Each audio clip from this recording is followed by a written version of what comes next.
बुजुर्गों, दोस्तों, नौजवान साथियों, अजीज़ बच्चों, अस्सलामु अलैकुम वरहमतुल्लाहि वबरकातुह।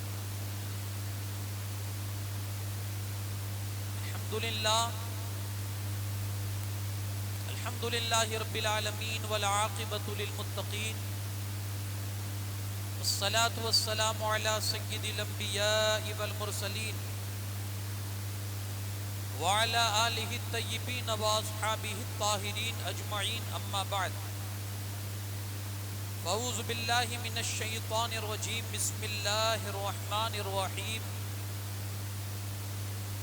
लक़द जाअकुम रसूलुम मिन अनफुसिकुम अज़ीज़ुन अलैहि मा अनित्तुम हरीसुन अलैकुम बिल मुमिनीना रऊफ़ुर रहीम। सदक़ल्लाहुल अज़ीम। इंतहाई खुलूसियत और एहतराम के साथ आइए सबसे पहले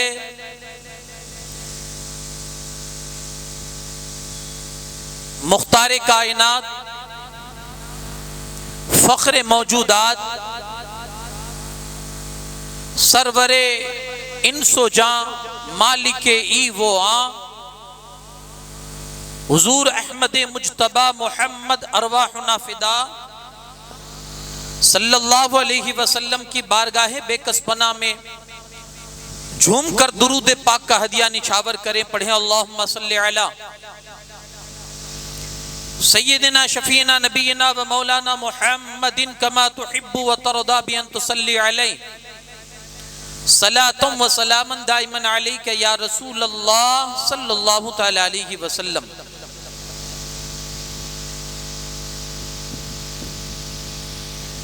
नबी पाक सल्लल्लाहु तआला अलैहि वसल्लम इरशाद फरमाते हैं, जो बरोज़े जुमा मुझ पर दुरूद पाक पढ़ा करता होगा, कल क़यामत के दिन मैं उस बंदे की शफाअत फरमाऊंगा।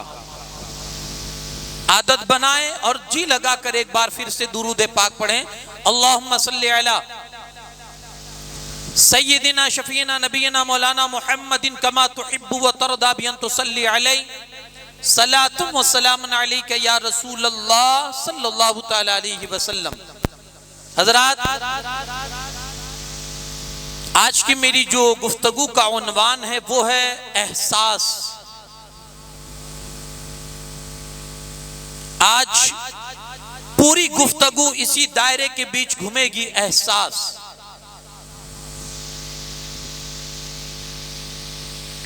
और इस एहसास से मैं नबी पाक सल्लल्लाहु अलैहि वसल्लम की सीरत के हवाले से कुछ बातें आप तक पहुंचाने की कोशिश करूंगा। आइए कुछ अर्ज़ो मारूज से पहले अल्लामा उस्ताद ज़मन हसन रज़ा खां बरेलवी का वो लिखा कलाम कि जिसमें रसूलुल्लाह की मोहब्बत उम्मत के साथ क्या है उसकी एक झलक नजर आती है। आप फरमाते हैं, तुम्हारा नाम मुसीबत में जब लिया होगा, तुम्हारा नाम मुसीबत में जब लिया होगा, हमारा बिगड़ा हुआ काम बन गया होगा। दिखाई जाएगी महशर में शान महबूबी कि आप ही की खुशी आपका कहा होगा, कि आप ही की खुशी आपका कहा होगा। कोई कहेगा दुहाई है या रसूल अल्लाह, तो कोई थाम के दामन मचल गया होगा। किसी को लेके चलेंगे फरिश्ते सूए जहीम, तो वो उनका रास्ता फिर फिर के देखता होगा। कहेंगे और नबी इज़हबू इला गैरी, मेरे हुजूर के लब पर अना लहा होगा। और अजीज बच्चे को माँ जिस तरह तलाश करे, अजीज बच्चे को माँ जिस तरह तलाश करे, खुदा गवाह यही हाल आपका होगा। तुम्हारा नाम मुसीबत में जब लिया होगा, हमारा बिगड़ा हुआ काम बन गया होगा। एक बार और जी लगा कर दुरूद पाक पढ़ दीजिए। अल्लाहुम्मा सल्ली अला सय्यिदिना व शफीना नबीना व मौलाना मुहम्मदिन कमा तुहिब्बु व तरदा बिअन तुसल्ली अलैहि सलातुम व सलामुन दाइमन अलैका या रसूल अल्लाह सल्लल्लाहु तआला अलैहि वसल्लम। हज़रात, खुतबे के बाद मैंने जो आपके बीच आयत करीमा की तिलावत का शर्फ हासिल किया, अल्लाह करीम इरशाद फरमाता है, लक़द जाकुम रसूलुम मिन अनफुसिकुम, तहकीक के तुम्हारे पास आए तुम ही में से वो रसूल। अंदाज देखिए कुरान का, तहकीक के तुम्हारे पास आए तुम ही में से वो रसूल जिन पर तुम्हारा तकलीफ में पड़ना बड़ा बड़ा भारी गुजरता है, बड़ा भारी गुजरता है। वो तुम्हारी भलाई के निहायत ही चाहने वाले हैं और वो मोमिनीन पर मेहरबान भी है और निहायत ही रहम करने वाले हैं। गोया कुरान ये कहता है कि अल्लाह ने तुम्हारे बीच तुम ही में से वो रसूल भेजा है, वो रसूल भेजा है कि जब तुम तकलीफ में पड़ते हो परेशानी मेरे मुस्तफा को होती है, कांटा तुम्हारे पैर में चुभता है दर्द मेरे मुस्तफा को होता है। ऐसा रसूल अल्लाह ने तुम्हें अता फरमाया, तुम्हारी खैर खाही के बड़े हरीस है, बड़ी खैर खाही तुम्हारे साथ चाहने वाले हैं। वो यही चाहते हैं कि हमेशा हर वक्त मेरी उम्मत का भला होना चाहिए। वो यही चाहते हैं मेरी उम्मत का भला हो। इन शॉर्ट कुरान ये कहता है कि अल्लाह ने तुम्हें एहसास वाले रसूल अता फरमाए, एहसास वाले रसूल। इन शॉर्ट अगर आप समझने जाएंगे तो कुरान ये कहना चाहता है कि अल्लाह ने तुम्हें वो रसूल दिया जिसमें एहसास है, और वही एहसास को आज मैं रिवायतों के जरिए से प्रूफ करूंगा कितने एहसासात थे मेरे मुस्तफा के अंदर अपनी उम्मत के तईं। आज बात यह है कि हम अगरचे उस रसूल के मानने वाले हैं, लेकिन ये जो चीजें ना एहसास वो हमारे अंदर से निकलती जा रही है, बल्कि ये कह लीजिए गलत नहीं होगा, निकल चुकी है। हम किसी रोड से गुजर रहे हैं,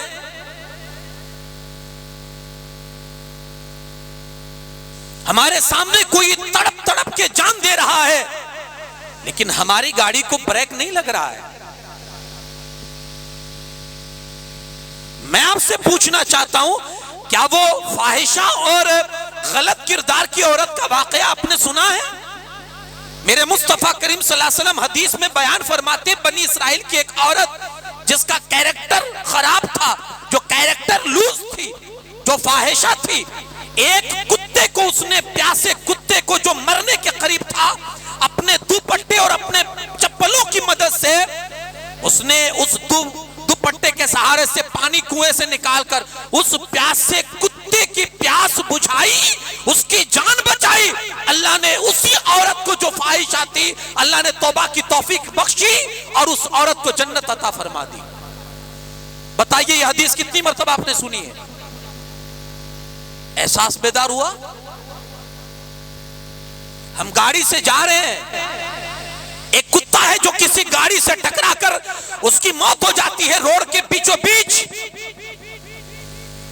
ये साबका, ये लम्हा आपके साथ भी कभी हुआ होगा, ये एक्सपीरियंस आपके साथ भी कभी आया होगा। मैं पूछना चाहता हूं, कौन ऐसा है जिसने गाड़ी रोककर उस मरे हुए कुत्ते को लकड़ी के सहारे से या अपने हाथ के सहारे से रोड के किनारे कर दिया हो कि अगरचे मर चुका है लेकिन जानदार तो है ना? अगर इसी रोड के बीच इस कुत्ते को छोड़ दिया जाएगा, दूसरी गाड़ी आएगी, वो उसको और कुचलेगी, उसको और तकलीफ होगी। तीसरी गाड़ी जाएगी जो उसके गोश्त के टुकड़े टुकड़े कर डालेगी। लेकिन यारो, हमने कई कुत्तों को रोड के ऊपर टुकड़े टुकड़े होते देखा है, उनकी बोटियों को टायरों के अंदर चिपक कर इधर से उधर बिखेरते हुए देखा है। लेकिन यह एहसास हमारा बेदार नहीं होता है कि उस मरे हुए कुत्ते को रोड से हटाकर साइड में कर दे और उस जान के साथ हम एहसास का मादा जाहिर करें। यह हमारे अंदर नहीं है। अब इस बुनियाद पर मैं आपसे पूछना चाहता हूं, बताइए हमारा एहसास जिंदा है या मर चुका है? जिंदगी जिंदा दिली का नाम है, मुर्दा दिल क्या खाक जिया करते हैं। नहीं है एहसास। ये एहसास हमारे नबी करीम सल्लल्लाहु अलैहि वसल्लम के पास था कि कुरान जिसकी गवाही देता है, ऐ लोगों फख्र करो, अल्लाह ने तुम्हें एहसास वाला रसूल अता फरमाया है। एक दो मिसालें मैं आपको दूं। मेरे मुस्तफा करीम सल्लल्लाहु अलैहि वसल्लम फरमाते हैं, अगर मैं अपनी उम्मत पर दुश्वार ना समझता ना, तो उनको हर नमाज के टाइम मिसवाक करने का हुक्म दे देता। बताइए एहसास है? यहाँ उम्मत का एहसास है? मेरी उम्मत नहीं कर पाएगी भाई, हर वक्त मिसवाक नहीं कर पाएगी। हुजूर ने फरमाया, अगर मैं दुश्वार ना जानता, हुक्म दे देता कि मिसवाक हर नमाज के टाइम करो और ईशा को लेट करो, हुक्म दे देता। लेकिन हमारा एहसास था ना, हमारी कमजोरियों का एहसास था, इसलिए मेरे आका ने यह हुक्म ना फरमाया और हमें इस दुश्वारी से अलग कर दिया। एहसास। ए लोगो, अल्लाह ने तुम पर हज फर्ज किया। एक साहबी खड़े हो गए, या रसूलल्लाह हर साल? खामोश रहे हुजूर, कुछ नहीं बोले। ए लोगो, अल्लाह ने तुम पर हज फर्ज किया। फिर वही साहबी खड़े, या रसूलल्लाह सल्लल्लाहु अलैहि वसल्लम हर साल? हुजूर फिर खामोश रहे। तीसरी दफा जब वो खड़े हुए, अल्लाह के रसूल सल्लल्लाहु अलैहि वसल्लम ने फरमाया, अगर मैं हाँ कह देता तो हर साल फर्ज हो जाता, और तुम ना कर सकते। तुम्हारा ख्याल करते हुए मुझे एहसास था तुम्हारी कमजोरियों का, तुम्हारा ख्याल करते हुए मैंने हाँ न की और तुम्हें हर साल के हद से बचा लिया। बताइए एहसास है या नहीं?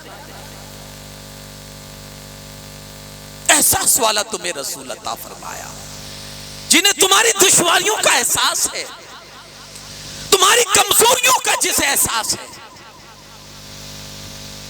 तुम्हारे गुनाहों का जिसे है कि ये बड़ी मेरी उम्मत गुनहगार है, इसलिए रातों को रोते रहे हैं।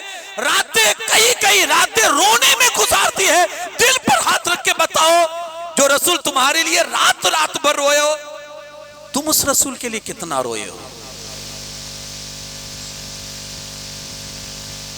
जिंदगी में कितनी बार उस रसूल के लिए तुम रोए हो जिसने रातें रोते रोते गुजार दी है तुम्हारी याद में। तुम्हारी उम्मत, तू इस उम्मत की याद में जिसने गुजार दी हो, वो उम्मत उस रसूल के लिए कितना रोई है।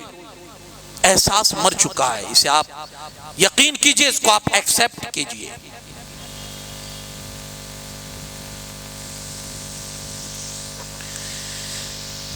आज यही वजह है, हमारा एहसास जो नहीं है ना हमारे पास। हमारे यहाँ शादियां होती है ना, तो आपने देखा होगा जो दुल्हन की माँ होती है, दुल्हन का बाप होता है, कभी इस तरफ जा रहा है, कभी इस तरफ जा रहा है, कहीं प्लेट तो नहीं घट गई, बार बार जाकर देख के पास पहुंचता है, क्या पोजीशन है, हो जाएगा ना, कहीं नाम ना खराब ना हो जाए। इतना खर्चा किया है, कोई जाते जाते ताना मार के ना चला जाए, इतनी कंजूसी करता है, कितना डरा हुआ रहता है। ये एहसास है हमारा।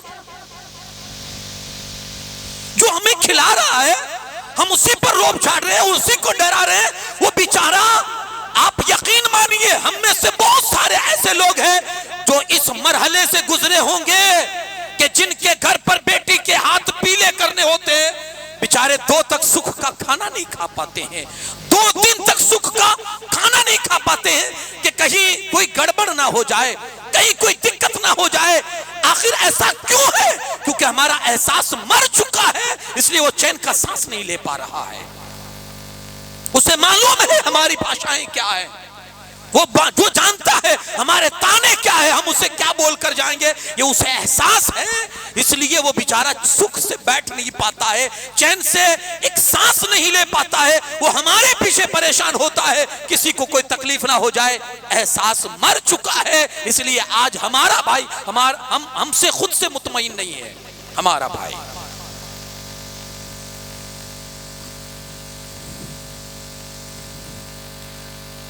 हालैंड के डॉक्टर ने इस्लाम कबूल किया।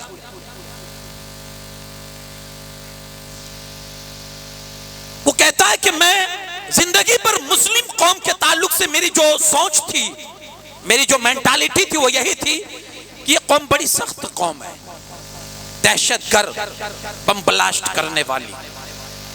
वो डॉक्टर अपना जो तासुर था वो पेश कर रहा है। इस कौम के बारे में मेरा यही तासुर था, ये कौम बड़ी सख्त होती है, जालिम होती है, और लोगों के ख्यालात का कोई एहसास इसको नहीं होता है, लोगों की फिक्र नहीं होती है, ऐसी ये कौम होती है। मैं इसलिए जहां कहीं भी मुस्लिम कौम की बात आती ना, मैं पीछे हट जाता था। लेकिन अल्लाह ने मेरे अंदर एक जज्बा रखा था, और वो जज्बा था इंसानियत का। मैं एक तंजीम बनाना चाहता था कि जिसमें हर बंदे की खिदमत की जाए, एनीवे, हर बंदे की खिदमत की जाए, फिर वो किसी भी धर्म से ताल्लुक रखता हो, चाहे मुस्लिम हो चाहे गैर मुस्लिम हो, ईसाई हो यहूदी हो, कोई भी हो, का उसकी खिदमत की जाए। लेकिन फिर भी कहीं ना कहीं चल के मुसलमानों के खिलाफ मेरे दिल में कुछ ना कुछ रहता ही था कि ये कौम ऐसी है, ये कौम ऐसी है। जब मैंने तंजीम बनानी चाहिए, कमेटी एक, तो मैंने उसका दस्तूर लिखना शुरू किया। कई किताबें मैंने अपने डेस्क पर जमा की, अपने मेज पर, कि चलो इनसे मैं अपनी तंजीम का, अपनी कमेटी का दस्तूर लिखूं, ज़ाब्ते लिखूं। आप जानते हैं कि डॉक्टर जहां वो बेंच रखता है, अपना जो मेज होता है, डॉक्टर का जो टेबल होता है, वहां कांच लगा रहता है, और उनकी जो जरूरी चीजें होती है ना, वो कांच के नीचे होती है, ताकि हमेशा उस पर उनकी नजर रहे, जो चीज भूल जाए वो उनको याद आती रहे। वो डॉक्टर कह रहा है, उसी दौरान एक मौलाना थे जो हॉलैंड की सरजमीन पर किसी तबलीगी काम से आए थे, बीमार हुए, मेरे पास इलाज के लिए आए। जैसे मेरी मेज के पास वो मौलाना बैठे, दोनों उनकी नजर पड़ी मेरी मेज पर, और उस कांच के नीचे जो मेरा दस्तूर लिखा हुआ था उस पर उनकी नजर पड़ी। उन्होंने थोड़ी देर पढ़ा, और पढ़ने के बाद कहते हैं, डॉक्टर साहब अगर बुरा ना मानो तो एक बात कहूं। कहा क्या कहो? कहा लगता है आप कोई तंजीम का दस्तूर लिख रहे हैं। कहा हाँ। उन्होंने किताबें भी दिखाई कि देखो ये किताबें जो है, ये दस्तूर इन्हीं में से मैं निकाल कर अपनी तंजीम के, अपनी कमेटी के मैं दस्तूर लिख रहा हूं। तो मौलाना साहब ने एक हल्की सी बात कही, सिर्फ टच दिया। क्या कहा? कहा डॉक्टर साहब अगर फुर्सत मिले ना तो मेरे मुस्तफा की सीरत पढ़ लेना, बस। अगर मौका मिले, फुर्सत मिले, तो मेरे मुस्तफा की सीरत, हल्की सी टच देकर मौलाना चले गए। कोई जरूरी नहीं है, आला हजरत अली रहमत व रिजवान फरमाते हैं कि लोगों को समझाकर मनवा लेना ये आप पर जरूरी नहीं है। कहकर चले जाओ, मैसेज डाल दो, आज नहीं तो कल कभी तो वो मैसेज उनके जहन के अंदर गर्दिश करेगा और उनको अमल करने पर मजबूर करेगा। सिर्फ मैसेज छोड़ दो, जरूरी नहीं है पकड़ के मनवाना, मैसेज छोड़ दो सिर्फ। आज नहीं तो कल वही मैसेज उसके जहन में गर्दिश करेगा, रिपीट होगा, और वो हो सकता है कि उस बात पर वो अमल कर ले। मौलाना टच देकर चले गए। वो डॉक्टर कहते हैं कि एक दिन मैं दस्तूर लिख रहा था, मौलाना की बात याद आई मुझे। मैंने कहा चलो, नहीं मौलाना ने कहा है तो देख भी ले। नेट पर मैंने सर्च की सीरत की किताबें, तो मुझे 2-4 इंग्लिश में जो रसूलुल्लाह सल्लल्लाहु अलैहि वसल्लम की सीरत की किताबें थी वो मुझे नजर आई। मैंने एक उसमें से डाउनलोड की, और जब पढ़ना चालू किया, पहली हदीस पढ़ी, मुसलमान बन गया। पहली हदीस पढ़ते ही मुसलमान बन गया। क्या थी भाई पहली हदीस? और उस हदीस में ऐसा क्या था कि अपने वक्त का एक माहिर डॉक्टर सिर्फ एक हदीस पढ़कर मुसलमान बन रहा है? एक हदीस, क्या था उसमें? सुने, हजरत सलमान फारसी रिवायत करते हैं, मैं था और हजरत बिलाल हबशी थे। अल्लाह के रसूल सल्लल्लाहु अलैहि वसल्लम बड़ी तेजी से हमारे पास आए और कहा जल्दी चलो, एक जगह जाना है और एक काम है, जरूरी काम है। अल्लाह के रसूल सल्लल्लाहु अलैहि वसल्लम के कदमों में जो तेजी थी, उससे हमने महसूस किया कि बहुत अहम कोई काम है, इसलिए ये बंदा नवाज आज अपनी आदत के खिलाफ बड़े तेज कदम उठा रहा है। हम समझ गए कि कोई अहम काम के लिए रसूलुल्लाह सल्लल्लाहु अलैहि वसल्लम तशरीफ ले जा रहे हैं। हम भी हुजूर के पीछे हो गए।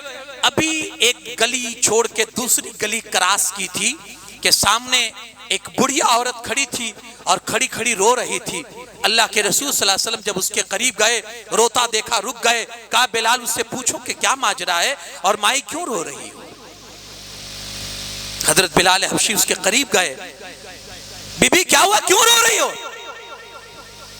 कहा तेल खरीदने आई थी, 5 दिरहम का तेल खरीदा था, 5 दिनार का, और हाथ से बुढ़ी हूं, हड्डियों में भी इतनी ताकत नहीं रही, पैर जरा सा मुड़ा तो गिरी तो वो तेल जमीन पर गिरा, जमीन ने चूस लिया। अब जमीन तो चूसी हुई चीज वापस नहीं देती ना, इसलिए रो रही हूं। गुलामी की जिंदगी है मेरी, किसी की मुलाजमा हूं, किसी की नौकरानी हूं, और मेरी जो वो है वो बड़ी सख्त है। अगर तेल लेकर नहीं गई तो इस बूढ़ी हड्डियों को बहुत मारेगी, वो बहुत मारेगी। अल्लाह के रसूल सल्लल्लाहु अलैहि वसल्लम ने जब ये उसकी दास्तान सुनी, दिल भर आया। हजरत बिलाल हबशी से फरमाते हैं जल्दी से जाओ, घर जाकर 5 दिनार लेकर आओ और इस बुढ़िया को तेल खरीद कर दो।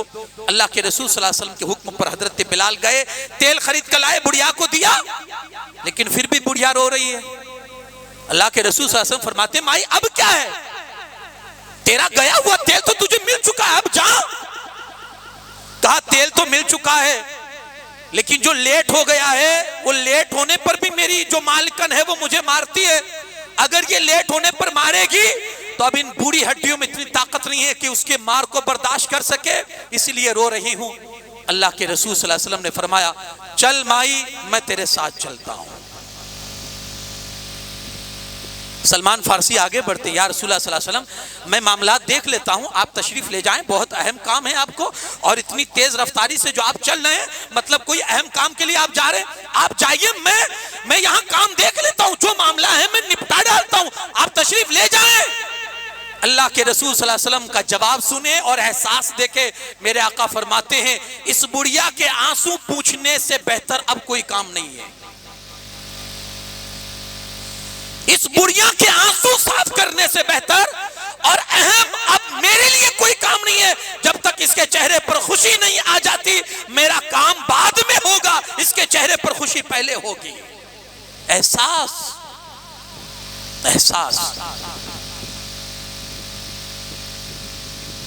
हमारा भी बड़े लोगों से ताल्लुक होता है ना, सर ये काम अटका हुआ जरा कर दीजिए ना, वो चले जाना, सुबह मैंने फोन कर दिया है। कभी साथ में आए आपके कोई? बहुत कम ऐसे लोग होते हैं जिनके अंदर ये दर्द होता है, कौम की खिदमत का ये जज्बा होता है, बहुत कम ऐसे लोग मिलते हैं।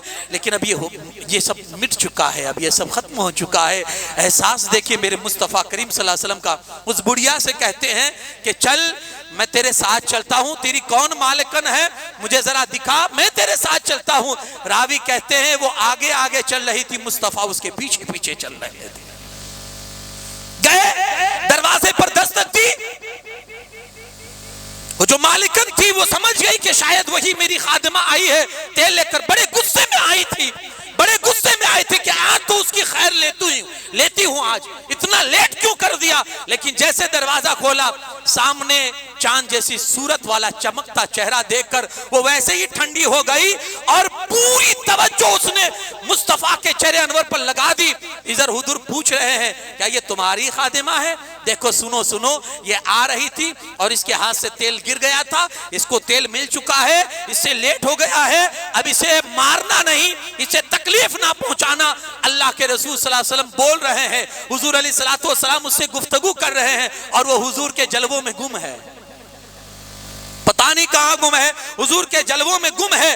और अल्लाह के रसूल सल्लल्लाहु अलैहि वसल्लम ने सारी बातें, फिर हुजूर ने पूछा क्या तू उसे मारेगी? अल्लाह के रसूल सल्लल्लाहु अलैहि वसल्लम ने जब 2 बार पूछा तो उसने कहा नहीं नहीं, मैं वादा करती हूं कि मैं उसे तकलीफ नहीं पहुंचाऊंगी। जब उसने ये कहा, अल्लाह के रसूल सल्लल्लाहु अलैहि वसल्लम अब उस बुढ़िया की तरफ मुतवज्जे होकर कहते हैं माई क्या अब मैं जाऊं? खुद ही भीख दे और खुद कहे मंगते का भला हो। माई मैं जाऊं? तू कहे तो मैं जाऊं?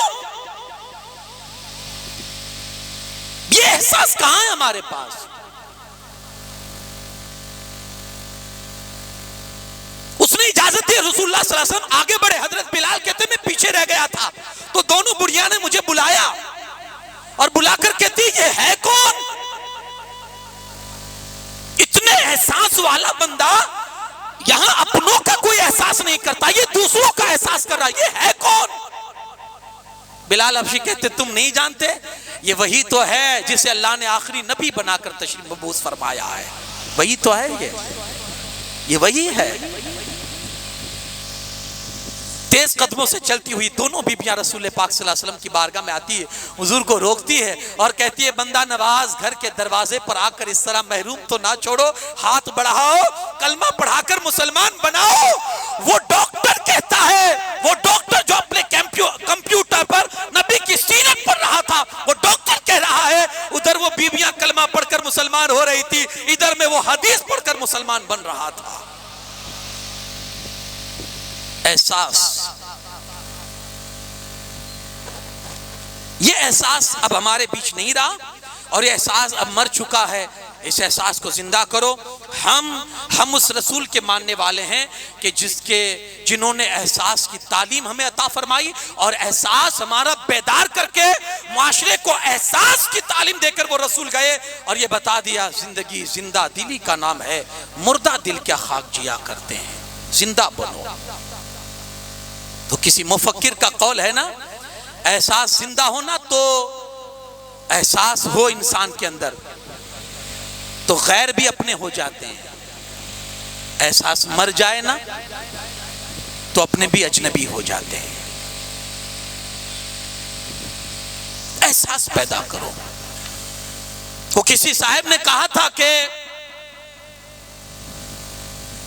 लोगों के मरने पर फातिहा नहीं होनी चाहिए, एहसास के मरने पर फातिहा होनी चाहिए, क्योंकि इंसान मर जाएगा तो थोड़े दिनों के बाद सब्र आ सकता है, लेकिन एहसास मर जाता है ना तो सोसाइटी मर जाती है, सोसाइटी मर जाती है।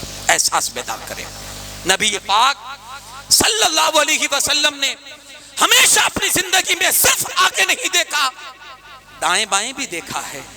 आप जी रहे हैं, आप गाड़ी चला रहे हैं, आप अपनी दुनिया जी रहे हैं, आप अपनी लाइफ एंजॉय कर रहे हैं, आपके दाहिने बाएं भी कोई रहता है, उनका भी एहसास करो।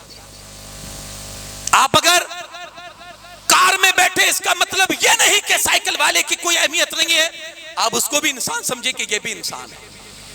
एहसास पैदा करें।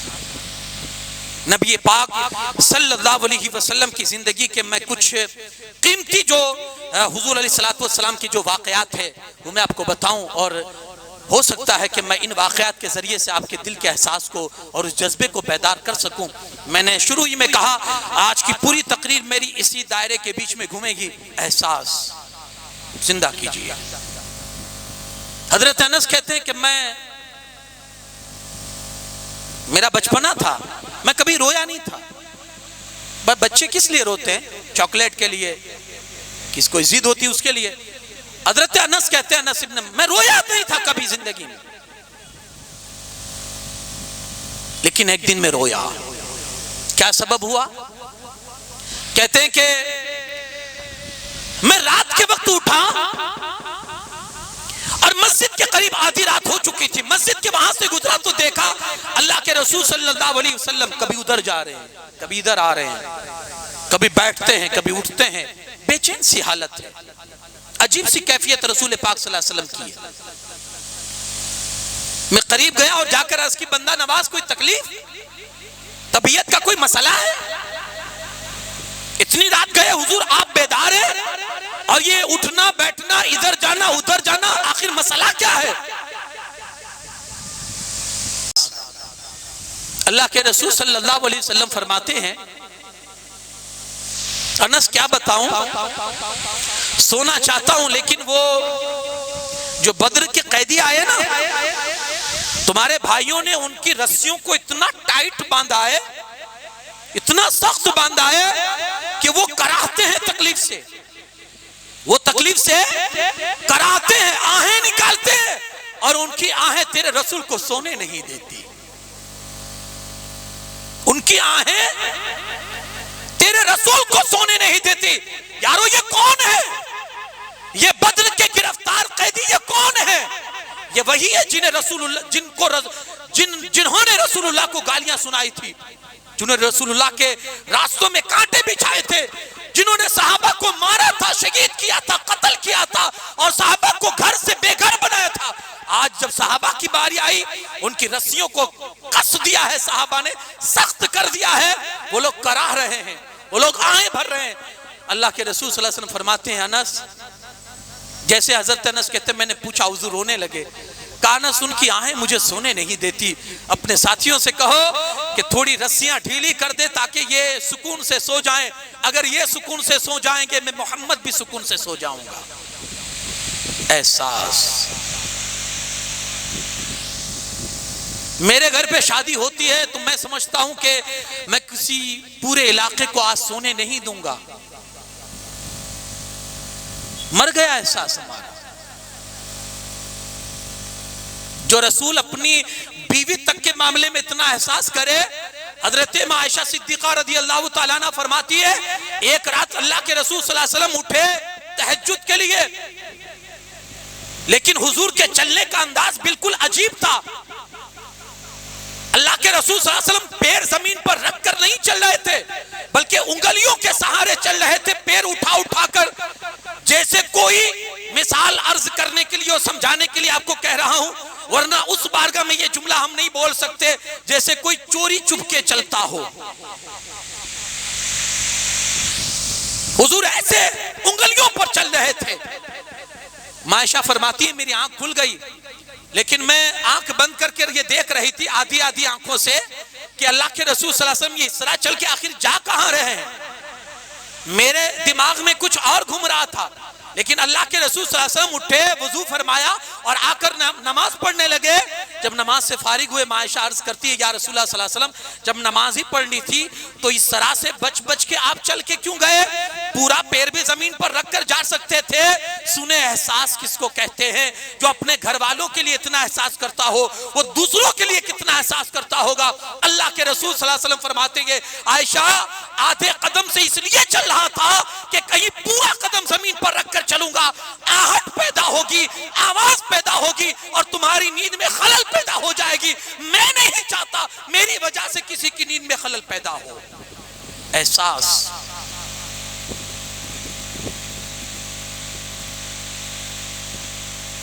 अकीदत की भी एक हद होती है, एक बाउंड्री है। ये कोई जरूरी नहीं है कि हर घर में तंदुरुस्त आदमी बैठा हो, ये कोई जरूरी नहीं है कि हर घर में सोने वाला बगैर टेबलेट लिए हुए सोता हो, ये कोई जरूरी नहीं है कि बड़ी मुश्किल से किसी को टेबलेट और दवाई लेने के बाद नींद आती हो, आंख लगती हो और आपके ढोल ताशे उनकी आंखों को उजाड़ करके, उनकी आंखों को खोलकर उनकी नींद को बर्बाद करते हो। इमाम हुसैन को जवाब देना भारी पड़ जाएगा। मेरे नाम पर इस तरह लोगों की नींदें हराम की है। अकीदत की भी एक हद होती है कि उस रसूल के नवासे थे जिनकी जिंदगी का यह एहसास है कि घर वालों के लिए जिनका इतना, आज आदमी इतना घर वालों के लिए एक्टिव नहीं होता है, उसको इतना घर वालों के लिए इतना एहसास नहीं होता है। शौहर बाहर से आता है नौकरी से, रात के 1 बजे, 12 बजे, 1:30 बजे या घूम फिर के कहीं से आता है रात के 2 बजे, वो झट से लाइट चालू करता है। बीवी सोई है, बच्चे सोए, उसे कोई परवाह नहीं है। अगर बीवी डांट भी दे, कुछ बोल भी दे, तो उसका रिएक्शन फिर उसका अलग होता है। मर गया एहसास। ये सुन्नत मुस्तफा है, ये हुजूर की सीरत है, जहां अपनी बीवी के लिए इस तरह से चल के उसकी नींद को खलल, उसकी नींद में खलल नहीं पहुंचा रहे हैं।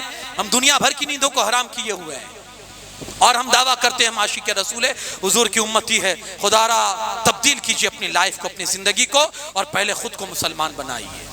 जी हाँ, एहसास मर चुका है, हम अपने आप को इंसान भी कहलाने के हकदार नहीं है।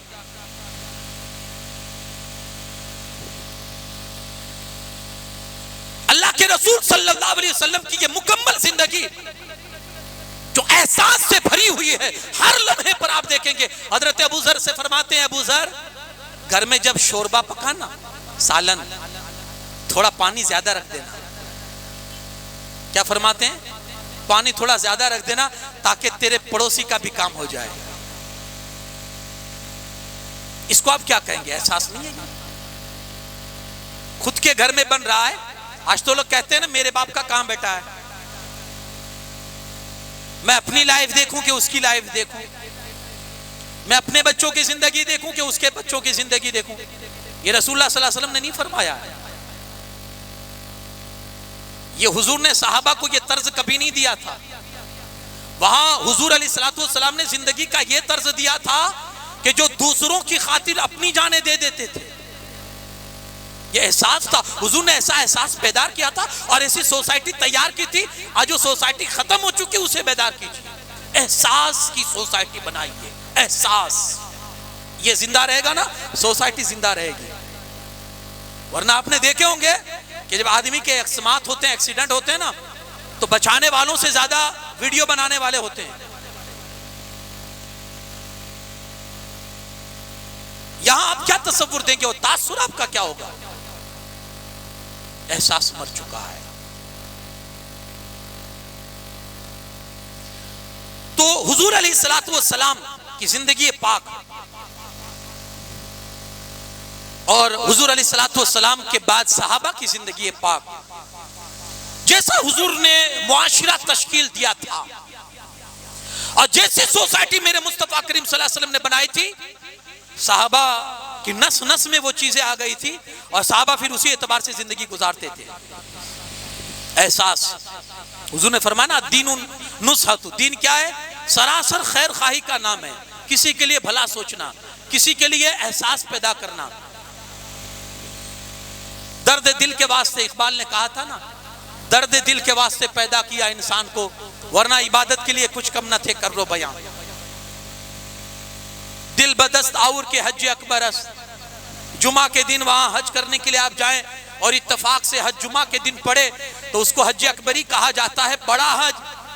अकबर इलाहाबादी का शायद ये शेर है, अकबर इलाहाबादी कहते हैं ऐसे हज नहीं, हज तो यह है कि किसी टूटे हुए दिल को जोड़ दे, ये हज अकबर से भी बड़ा हज है, किसी टूटे दिल को जोड़ देना।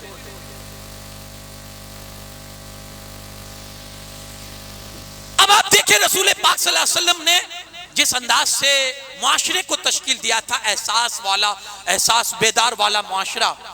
एक साहबी आए मदद के लिए कि कुछ हेल्प हो जाए। देखिए जो भीख मांगता है लोगों की नजरों में वो जलील होता है, समझा जाता है। अब यहां एहसास क्या है हुजूर अलैहिस्सलातु वस्सलाम का? अल्लाह के रसूल सल्लल्लाहु अलैहि वसल्लम ने फरमाया तेरे पास कुछ है नहीं? अर्ज करते हैं या रसूल अल्लाह कुछ नहीं है। कहा कुछ तो होगा, अपना दिमाग चलाओ और देख तेरे घर में कुछ तो होगा। कहा हुजूर एक लकड़ी का प्याला है बस। कहा लेकर आ। वो लेकर आया, अल्लाह के रसूल सल्लल्लाहु अलैहि वसल्लम, साहबा बैठे हुए, हुजूर ने उसकी नीलामी की। है कोई उसे खरीदने वाला? एक साहबी खड़े हो गया, रसूल एक दिनार। आपने फरमाया बैठ जाओ। है कोई इससे बढ़कर देने वाला? एक साहबी खड़े हो, या रसूल 2 दिनार। हुजूर ने फरमाया लो। 2 दिनार लिए, दोनों उसको दिए। फरमाया एक से कुल्हाड़ी खरीद और एक अपने घर वालों के लिए राशन खरीद, और 15 दिन तक अपनी शक्ल मत दिखाना। जंगल में जा लकड़ियां काट और बेच। वो साहबी गए, 15 दिन के बाद आए। क्या हुआ या रसूलुल्लाह सल्लल्लाहु अलैहि वसल्लम? आपके हाथों की बरकतों ने, अल्लाह ने करम नवाजी फरमाई, खुशहाल बना दिया। ये भी एहसास है। किसी को जिल्लत की जिंदगी से बचाना, ये भी एहसास है। हुजूर अलैहिस्सलातु वस्सलाम जा रहे हैं। मैं 2-4 मिसालें आपके सामने रखूंगा और आपके एहसास को बेदार करने की कोशिश कि आप देखें कि हुजूर किस माशरे को चाहते थे, हुजूर कैसी सोसाइटी चाहते थे, हम कैसी सोसाइटी बना रहे हैं। यारो आज सोसाइटी की हालत यह हो चुकी है कि अगर गरीब किसी अमीरों की सोसाइटी में इधर उधर से कहीं करके अपनी रकम जमा करके अगर मकान खरीदने की बात करता है ना, उन अमीरों की सोच ये होती है हमारे बीच में नहीं आना चाहिए। इस हद तक हमारा एहसास मर चुका है। ये गरीब यहां कहां से रहेगा? ये है, ये रियलिटी, इसको आप तस्लीम कीजिए। हुजूर जा रहे हैं, एक बच्चा बकरी को ज़बा करके उसकी खाल उतार रहा है। अल्लाह के रसूल सल्लल्लाहु अलैहि वसल्लम जा रहे हैं, ज़बा करके खाल उतार रहा है। अब उसको तरीका मालूम नहीं था, वो अपने हिसाब से उतार रहा था खाल। हुजूर अलैहिस्सलाम ने देखा तो रुक गए और कहा हट जा। क्या फरमाते हैं? हट जा। और हाथ लिया और वो जो कसाईयों का जो तरीका होता है चमड़ा उतारने का, हाथ अंदर डाला कि हुजूर की यहाँ मतलब शानों तक आपका हाथ चमड़े के अंदर चला गया और दोनों तरफ से चमड़ा जिस्म को छोड़ दिया चमड़े ने, और काफी चमड़ा उसका हल्का हो गया, उतरने लगा। अल्लाह के रसूल सल्लल्लाहु अलैहि वसल्लम निकाल भी रहे तो उसको समझा भी रहे थे, देख ऐसे निकालना चाहिए, देख ऐसे निकालना चाहिए। यानी चंद मिनटों में रसूलुल्लाह ने उसको चमड़ा निकालना सिखा दिया। चंद मिनटों में, इसको याद रखिएगा, चंद मिनटों में हुजूर ने उस बच्चे को बकरी की खाल निकालना सिखा दिया। यहां मां बड़ी तमन्ना से अपने बच्चे को किसी दर्जी के पास भेजती है, मेरा बच्चा 6 महीने में दर्जी का काम सीख जाएगा, और दर्जी ये बेचारा 2 साल तक उसको कांच बटन ही में रखता है। हकीकत है ना। बड़ी उम्मीद से मां ने सोचा कि चलो 6 महीने में मैकेनिक का काम सीख जाएगा, मोटर रिपेयर करना सीख जाएगा, बाइक सर्विस सीख जाएगा, कार को रिपेयर करना सीख जाएगा। बड़ी उम्मीद से वो अपने बच्चे को किसी के हवाले करती है, 6 महीने में सीख जाएगा, 1 साल के बाद इसकी बहन की शादी है तो कम से कम इसकी बहन के हाथ पीले में इसका सपोर्ट तो हो जाएगा। वो 2 साल तक बेचारा उसको टायर खोलने ही में रखता है। मर चुका है एहसास, आप इसको मानिए, एहसास मर चुका है। यहां रसूलुल्लाह की सीरत क्या बता रही है और हमारा माशरा क्या कर रहा है। हुजूर ने तो मिनटों में उसको खाल बना सिखा दी कि बेटा ऐसे निकाला कर, और इस तरह से जल्दी से निकल जाएगी। यानी दूसरों के लिए एहसास पैदा करो, ये मुस्तफा की सीरत का है, हुक्म है, ये हुजूर की सीरत है। दूसरों के लिए एहसास पैदा करो, ये भी एक एहसास का तरीका है। और यही मुआशरा हुजूर ने तश्कील दिया था, और इसी मुआशरे को रसूलुल्लाह सल्लल्लाहु अलैहि वसल्लम चाहते थे कि ऐसा हो जाए। अब आप देखें सहाबा किराम के अंदर जो ये सिफतें आई हुजूर अलैहिस्सलातु वस्सलाम की जिंदगी देखकर। हजरत अबू बकर सिद्दीक रज़ी अल्लाह तआला अमीरुल मोमिनीन हुए। ये वाकया मैंने आपको सुना दिया है, लेकिन बस वो मजमून से टच है, इसलिए मैं आपको बस हिट देकर आगे बढ़ूंगा कि सैयदना अबू बकर सिद्दीक अमीरुल मोमिनीन हुए। पहले आपका दस्तूर ये था कि मदीने की छोटी छोटी बच्चियां थी, आपको अपने घर ले जाकर आपसे बकरियां दुलवाती थी, और आप दो भी देते थे, कोई शर्म नहीं, कोई आर नहीं। आपके साथ भी कभी ऐसा साबका हुआ होगा, आप बड़ी बेहतरीन कार के अंदर और गाड़ी के अंदर जा रहे हैं, रास्ते पर कोई बूढ़ा है जो अपनी गाड़ी के टायर को चेंज कर रहा है। कभी एहसास बेदार हुआ कि अपनी गाड़ी रोककर उस बूढ़े की मदद कर दी जाए? हमारी गाड़ी को ब्रेक नहीं लगता क्योंकि हमारे एहसास को ब्रेक लग चुका है।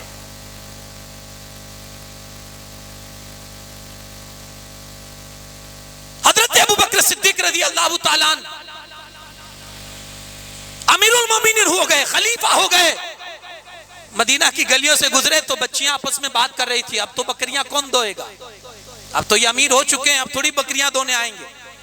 सोच जो थी, मेंटालिटी जो थी, हमारी भी तो वही मेंटालिटी है। अब हम वो काम थोड़ी कर सकते हैं।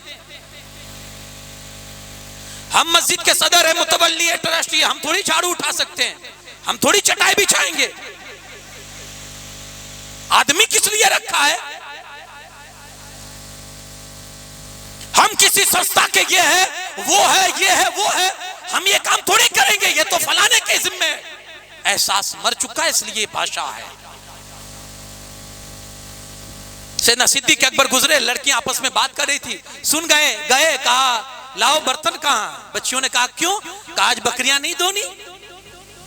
कहा हुजूर आप धोएंगे? तो कहा हमेशा कौन धोता था? कहा हुजूर आप ही देते थे, लेकिन कल और था, आज ही और है। कहा कल कौन सा दिन था? कहा कल आप खलीफा नहीं थे, अमीरुल मोमिनीन नहीं थे, आज बन चुके हो। कहा कल अमीरुल मोमिनीन तो नहीं था, मुस्तफा का गुलाम तो था ना, आज भी मुस्तफा का गुलाम। सोच, एहसास था। इसलिए उनका स्टेटस अगरचे बदल चुका हो, फितरत नहीं बदली, तबीयत में जरा भी फर्क नहीं आया, है तो है, क्योंकि यही सोसाइटी मुस्तफा ने बनाई थी और सहाबा ने उसी सोसाइटी को उस हिसाब से रखा, मेंटेन किया कि जैसे मेरे मुस्तफा ने हमें जिस तरह से बनाकर गए, पूरी जिंदगी उसी तरह से, उसी तर्ज पर हमको गुजारनी है। उमर फारूक आजम रदी अल्लाह ताला, जब बैतुल मुक़द्दस फतेह करने की बात आई तो गुलाम से कहा एक ही सवारी लेना, लश्कर वहां मौजूद है बैतुल मुक़द्दस में, लेकिन हजरत उमर को बुलाया गया है, वहां के लोगों का डिमांड है कि अपने अमीर को बुलाओ। हजरत उमर निकले, साथ में आपका खादिम है, आपका गुलाम है, कहा कि एक ही सवारी लेना, कहा हुजूर ठीक है कोई बात नहीं, और उसमें तय ये कर लिया थोड़े रास्ते मैं बैठूंगा तू चलेगा, फिर उसके बाद जब तेरी बारी खत्म हो जाएगी तू बैठेगा और मैं लगाम पकड़ के चलूंगा। एहसास बता रहे हैं, जैसे हम इंसान है ऐसे ये भी इंसान है, उसकी भी तो कुछ है ना, उसके अंदर भी तो दर्द है ना, उसके पैरों में भी तो दर्द है या नहीं है। हम भी किसी ड्राइवर को साथ में लेकर जाते हैं, लेकिन तब्दीली और तफर्रुक देखिए, आप फर्क देखिए, जब खाने बैठेंगे वो हमसे अलग होकर बैठेगा, जब सोने की बारी आएगी हम 3 स्टार में होंगे तो वो सादे रूम में उसको जगह दी जाएगी। बहुत सारे ड्राइवर ऐसे भी होते हैं जो बेचारे गाड़ी में सोकर अपनी रात को गुजारते हैं। एहसास मर चुका है ना। उमर फारूक आजम ने अब वही दस्तूर अपनाया, जा रहे हैं बैतुल मुक़द्दस करीब आया, इत्तेफाक देखिए गुलाम के बैठने की बारी थी, आका के चलने की बारी थी। अबू उबैदा इब्ने जर्राह जो सिपह सालार थे, फौज के जनरल थे, इन्होंने देखा ये सिचुएशन, कहा हुजूर गजब हो जाएगा। कहा क्या, अब बड़े बड़े पादरी रईस यहाँ है, वो आपको चलता देखकर गुलाम को ऊपर देखेंगे, वो मजाक उड़ाएंगे, हंसी उड़ाएंगे, हमारी इज्जत क्या रह जाएगी। जुमला सुने उमर का, हजरत उमर फरमाते तुम समझते हो कि उमर को इज्जत उसकी ये सवारी या उसके कपड़ों ने दी है? खुदा की कसम, जब तक मैं इस्लाम नहीं लाया था 4 ऊंट नहीं संभाल सकता था।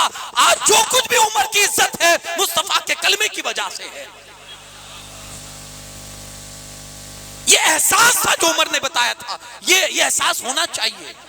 हम इंसान है तो वो भी इंसान है, जो हमारे अंडर में है वो भी इंसान ही है।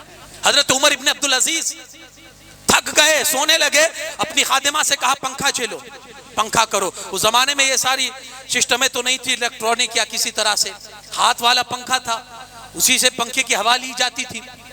नींद आ रही थी, खादिमा से कहा पंखा करो, तो उसने पंखा करना शुरू किया। थोड़ी देर में हजरत उमर को नींद आ गई, वो भी थकी हुई थी खादिमा भी, तो हजरत उमर को सुलाते सुलाते उसको भी आंख लग गई।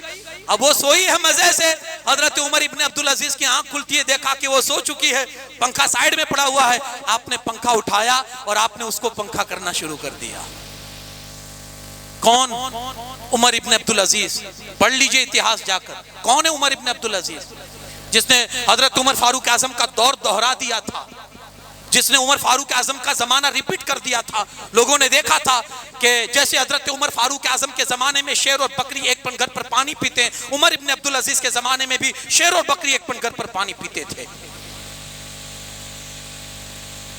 खादिमा सोई है, पंखा कर रहे हैं, अचानक उसकी आंख खुली, तड़प के वो खड़ी हो जाती, हुजूर माफ कर दीजिएगा आंख लग गई थी, थक गई थी। आपने कहा नहीं, सो जा, जैसे मुझे नींद आती है, जैसे मुझे पंखे की जरूरत है, जैसे मुझे गर्मी लगती है, तू भी तो इंसान है, तुझे भी तो गर्मी लगती होगी, सो जा। और आपने पंखा लगाकर, पंखा करते करते उसको फिर से सुलाया। यह एहसास है जो हमारे बुजुर्गों से हमें मिल रहा है। यारो, जिंदगी के अंदर एहसास पैदा करो। अगर आप हर साल उम्रा करने के लिए जा रहे हैं, अल्लाह आपका सफर मुबारक करे।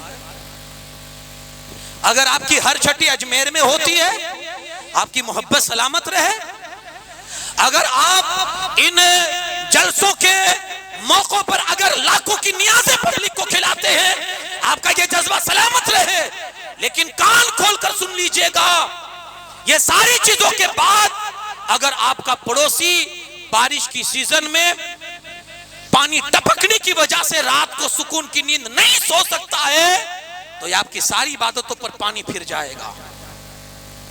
ये भी एहसास पैदा करें।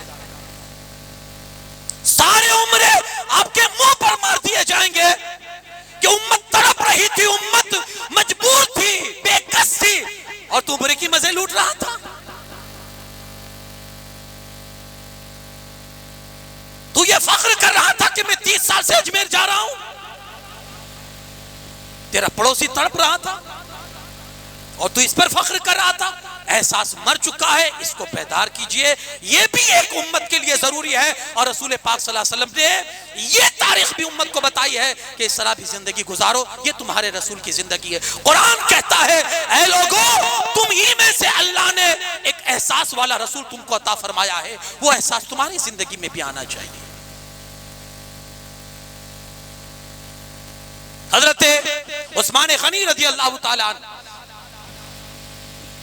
मदीना में जब पानी की जरूरत पड़ी ना, मीठे पानी की जरूरत, पानी तो वैसे था लेकिन वो खारा था, मीठे पानी की मुसलमानों को जरूरत पड़ी। वाकया मशहूर है, आपने सुना है। यहूदी का कुआं था जो मीठा था। हजरत उस्मान गनी ने उससे डील की कि भाई बेचना है तुझे? कहा बेचूंगा लेकिन आधा, एक दिन आप इस्तेमाल करेंगे, एक दिन मैं इस्तेमाल करूंगा। अब उसको नहीं पता था कि उस्मान गनी लोगों को ऐसे ही फ्री में पानी बांटेंगे। सौदा हो गया, आधा उसका आधा हजरत उस्मान का। अब हुआ यह कि हजरत उस्मान ने आधा कुआं खरीद कर जिस दिन आपकी बारी होती आप मुसलमानों के लिए वक्फ कर देते थे, जिसको जितना ले जाना वो पानी ले जाओ। उम्मत को जरूरत थी, उम्मत को जरूरत थी। आज कोल्ड स्टोरेज जो होते हैं ना, उसमें अनाज, गोडाउन में अनाज भरा जाता है कि जब मार्केट में कम होगा, रेट बढ़ेगा, तब बाहर निकालेंगे। जब उम्मत तरस रही होगी, जब उम्मत तड़प रही होगी, जब उनके घर के अनाज खत्म हो जाएंगे, जब उनके घर के गेहूं खत्म हो जाएंगे, जब उनके घरों में चावल खत्म हो जाएंगे और सीधा 20 रुपए से 80 रुपए हो जाएंगे चावल के, तब हम मार्केट में अपने गोडाउन से और अपने कोल्ड स्टोरेज से चावल को निकालेंगे, अनाज को निकालेंगे। इस नीयत से अनाज को रोकते हैं। उन्हें हजरत उस्मान गनी के इस अमल से इबरत हासिल करनी चाहिए। कौम को जरूरत थी, उन्होंने खोल दिया अपना खजाना कि ले जाओ, जितनी जरूरत है ले जाओ, क्योंकि वो जानते थे आज अगर कौम के लिए करेंगे अल्लाह हमारे लिए कुछ ना कुछ जरूर फरमा देगा। उनका जज्बा था, अकीदा था। अब हुआ यह कि हजरत उस्मान की जिस दिन बारी होती ना कुएं की, उस दिन सारे लोग, मुसलमान हो के गैर मुस्लिम हो, यहूदी हो, कोई भी हो, उस दिन फ्री का पानी भर लेते थे, स्टॉक कर लेते थे। तो जिस दिन दूसरे दिन यहूदी की बारी आती थी, कोई पानी भरने नहीं आता था। अब उसने दिल ही दिल में सोचा, यार ये तो मेरा घाटा हो रहा है, वो तो फ्री में बांट रहे इसलिए सब भर लेते हैं एक दिन पहले, मेरे बारी में तो कोई नहीं आता। तो उसने फिर मजबूर होकर हजरत उस्मान गनी से समझौता कर लिया, एक काम कीजिए, पूरा कुआं आप ही खरीद लीजिए। हजरत उस्मान गनी ने 35 दिनार में, गालिबन या दिरहम में वो कुआं खरीदा और फिर रसूल पाक सल्लल्लाहु अलैहि वसल्लम की बारगाह में आकर फरमाया, अर्ज की, या रसूल सल्लल्लाहु अलैहि वसल्लम, ये कुआं आज से मैं मुसलमानों के लिए वक्फ करता हूँ। हुजूर इतना खुश हुए, हाँ यारो कभी जिंदगी में ये भी काम कर लिया करो, मेरे मुस्तफ़ा कब्र अनवर में खुश हो जाएंगे। हुजूर इतना खुश हुए कि हजरत उस्मान गनी को फरमाते, उस्मान आज तूने मेरे हाथों अल्लाह की जन्नत को खरीद लिया है, जन्नत खरीद लिया। कभी ऐसे भी जन्नत खरीदी जाती है।